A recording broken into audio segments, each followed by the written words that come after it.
अगर इतने छोटे बच्चे को आपने भगवान से जोड़ दिया ना, तो इसकी जिंदगी की लाइन कुछ और बनेगी।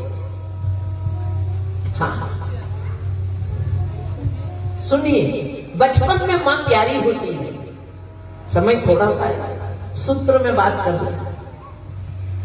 बचपन में मां प्यारी होती है, जवानी में पत्नी प्यारी होती है, बुढ़ापे में पोता पोती प्यारे होते हैं, मरते समय भगवान प्यारा होता है।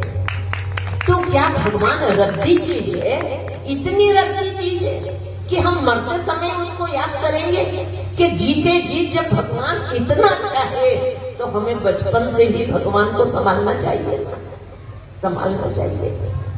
पूरे जीवन में भगवान को साथ रखिए, भरोसा कर तू ईश्वर पर, तुझे रोना नहीं होगा। ये जीवन बीत जाएगा, तुझे रोना नहीं होगा, कभी रोना नहीं पड़ेगा, भगवान साथ रहेगा। और भगवान को छोड़ के तुम जितना संभाल के रखोगे वो तुम्हारा है नहीं, इसलिए छीन लिया जाएगा। और छीना जाएगा तो तकलीफ बहुत होगी, और छोड़ दोगे तो तकलीफ नहीं होगी। अंदर से छोड़ के रखना, बाहर से मत छोड़ना, मन से छोड़ के रखना, तो तकलीफ बिल्कुल भी नहीं होगी। इसलिए बचपन में मां का पल्ला पकड़ के चलते थे। जब 10 साल के थे तो खिलौने से खेलते थे, लेकिन 10 साल के हो गए तो खिलौने से खेलना छोड़ दो। और 20 साल के हो गए तो मां का पल्ला पकड़ के चलना छोड़ दो। और 30 साल के हो गए, अब सिगरेट पीना छोड़ दो। और 40 साल के हो गए, अब टाकीज में जाना छोड़ दो।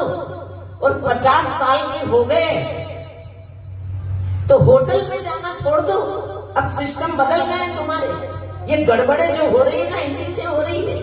50 साल के हो गए तो होटल में जाना छोड़ दो। और 60 साल के हो गए तो बिजनेस करना छोड़ दो। और 70 साल के हो गए, अब एक बिस्तर पे सोना छोड़ दो। और 80 साल के हो गए, अब लस्सी पीना छोड़ दो। ठंडी चीजें मत खाओ बुढ़ापे में, बुढ़ापे में गर्म चीज खाओ, ऊर्जा खत्म हो जाती है बुढ़ापे में, इसलिए गर्म चीजें खाना चाहिए। व्याख्या है वो सारी, मैं व्याख्या में नहीं जा रही, केवल सूत्र बता रही हूँ। तो 70 साल के हो गए, अब एक बिस्तर में सोना छोड़ दो। 80 साल के हो गए, अब लस्सी पीना छोड़ दो।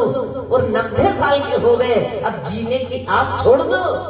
बुढ़ापा आ गया, माता जी आशीर्वाद दीजिए। अब तुम्हें बुढ़ापे में मैं कौन सा आशीर्वाद दे दूं? जब